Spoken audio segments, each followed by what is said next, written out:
Bonjour, dans cette vidéo aujourd'hui, je voudrais vous montrer tout ce qu'on pourrait faire avec un cadastre moderne, actualisé et complètement interconnecté. En conséquence, je voudrais aussi vous prouver à quel point notre cadastre de 2025 est totalement obsolète.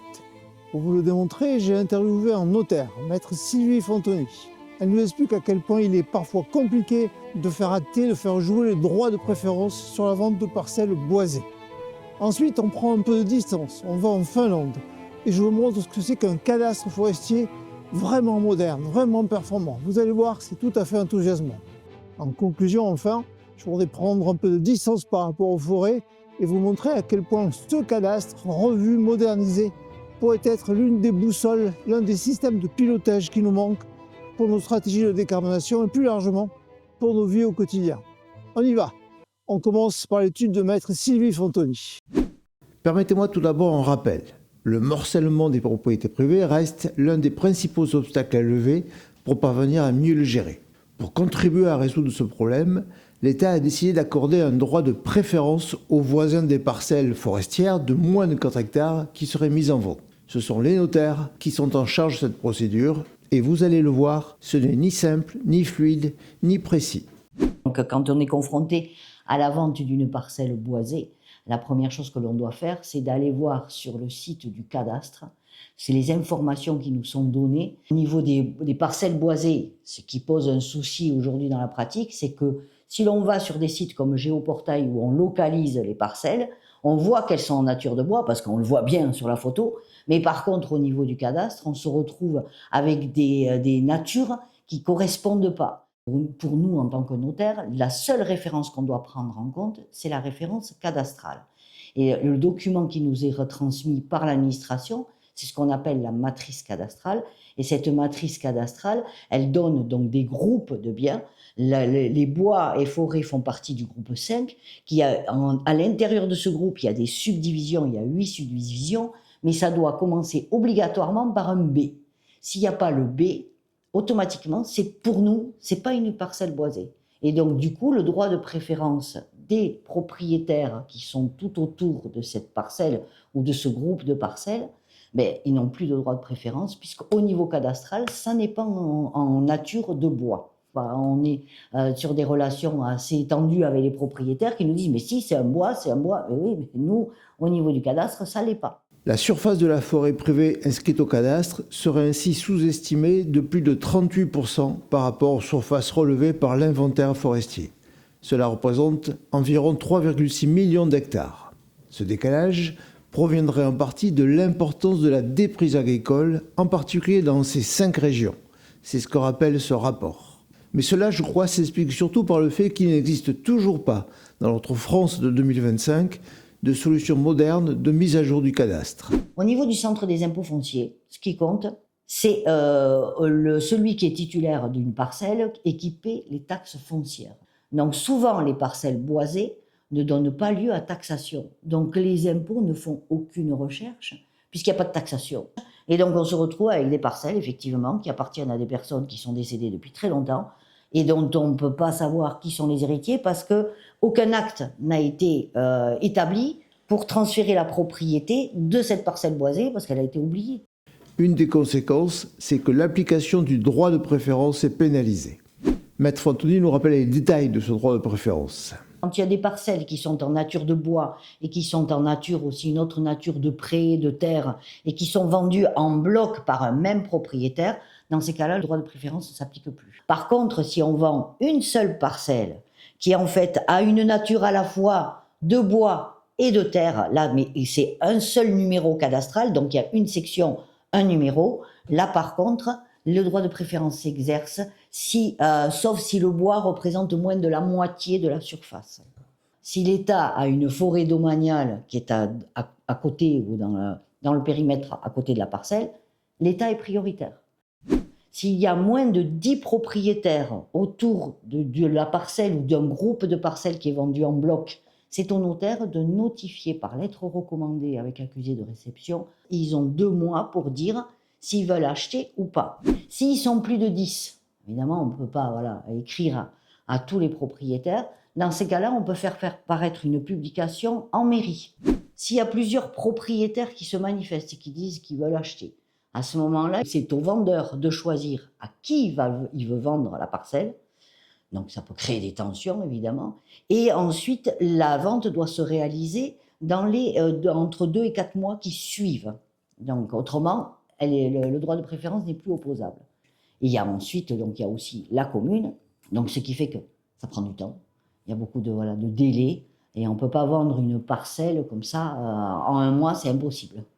Pour nous, en tant que notaire, on estime que notre devoir de notifier le droit de préférence au propriétaire s'arrête à partir du moment où on a notifié à l'adresse qui figure au centre des impôts fonciers.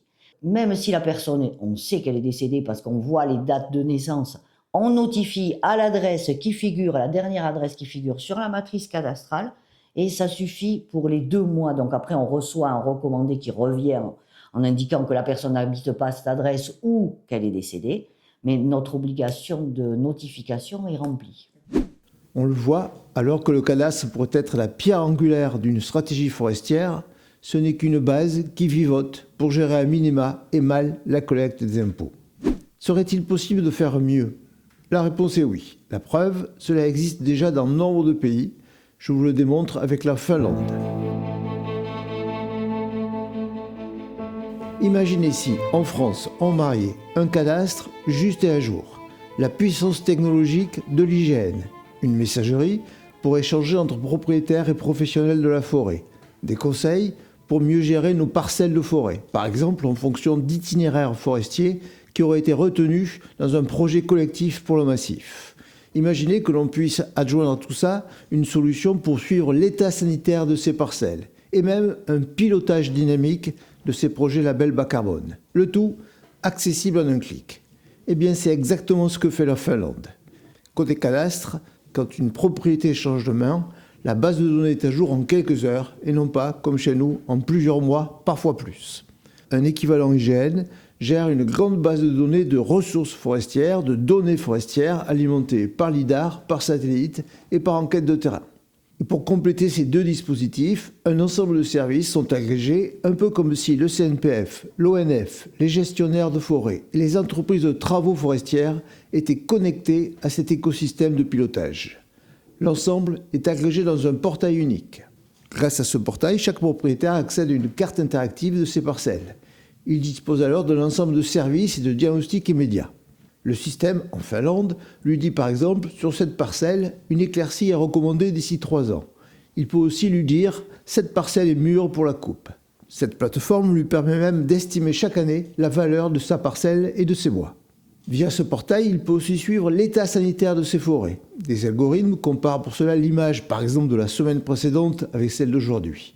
Si une tache verte devient brune ou grise, ou si la signature spectrale change, c'est un signe de stress hydrique, une alerte est générée et un message est automatiquement envoyé au propriétaire. Les entreprises forestières profitent aussi de ce portail. Elles paient un abonnement pour accéder aux données, soit avec l'accord des propriétaires, soit en open data anonymisé. Un exemple, une scierie qui aurait besoin d'épicéas peut par exemple lancer une requête « Montrez-moi toutes les parcelles de la région qui ont des épicéas mûrs, prêts à être utilisés ». L'entreprise peut même proposer une offre d'achat aux propriétaires qui sont concernés via la plateforme. Un point clé, ces données sont toutes en open data. En Finlande, en effet, les datas sur les ressources forestières sont considérées comme des données publiques environnementales. Seule l'identité du propriétaire est protégée. Aujourd'hui, 49% de la surface forestière est ainsi gérée directement sur le portail.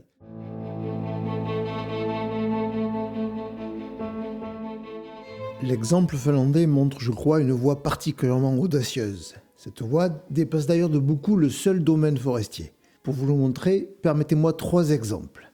Le premier de ces exemples concerne ce qu'on appelle souvent le cadastre solaire. Nombre de métropoles ont déjà leur propre solution, mais tout cela est dans un ordre dispersé. Dans un cadastre national revu, le propriétaire, par exemple, se connecterait sur son espace, il verrait sa parcelle, une alerte, un message lui dirait « Votre toiture sud a un potentiel de 45 m², vous pourrez produire l'équivalent de 2 000 € d'électricité par an ».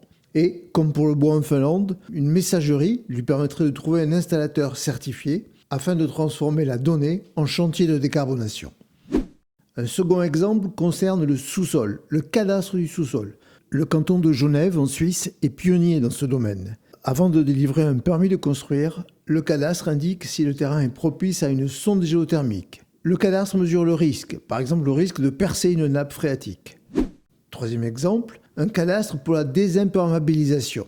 Le cadastre fiscal aujourd'hui voit le bâti ou le non bâti, mais il ne fait pas la différence entre par exemple un parking goudronné et un jardin en pleine terre. En modernisant ce cadastre avec l'IA et la vue aérienne, on pourrait identifier précisément les surfaces sur chaque parcelle.